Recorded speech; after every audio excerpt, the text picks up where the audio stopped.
Jack Roberto update. Yan, pagrampa ni Jack sa GMA Gala 2024. Yan pa nga outfit ni Jack. Oh. Yan, Mala Moises ng Black Rider. Rampa ni Jack. Jack Roberto. Kamusta? Jack, don't leave me hanging, bro. Long time no see, bro. Ay.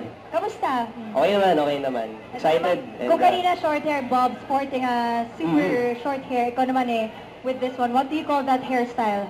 Wala parang nataon lang kasi nag-Black Rider tayo. So kung character yan, minentain na lang natin. Sana nilagyan natin ng konting touch ng character. So, since black and white naman yung peg, di ba? Ayun. So medyo in character ka ba tonight, Jack? Nagkataon na lang. Nagkataon na lang. Talk about your outfit. Jobs Australia. So, nung sinabi ng GMA Gala na black and white, medyo limited yung pagpipilian, di ba? So, nag-focus kami sa design, kumbaga sa details. Jacquard fabric yung pinili ko para clean lang. And, so ayun, nung napag-usapan namin, para magdagdag na lang tayo mga accessories like this, Okay. rings, ito yung budget, dinala namin sa, big bow tie. Yan. Big bow tie. Ring on play. Bakit double-breasted yung pinili mo?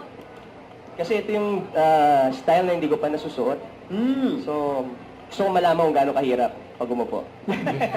Kidding aside, unique Unique. So, sabi ko, sige, with the proper collaboration sa stylist and designer, ito, maganda naman yung naging outcome. So, excited na ako for tonight. Looking dapper this evening, Mr. Jack Roberto. Thank you so much. Thank you, bro. Maraming See you, bro. salamat, Jack. See you Isa-isa inside. tayo. GMA Thank you. Gala 2024. Huwag kalimutan mag-subscribe, click ang notification bell for more update. Ito po ang Nature Reaction Vlog. Bye guys, team for watching.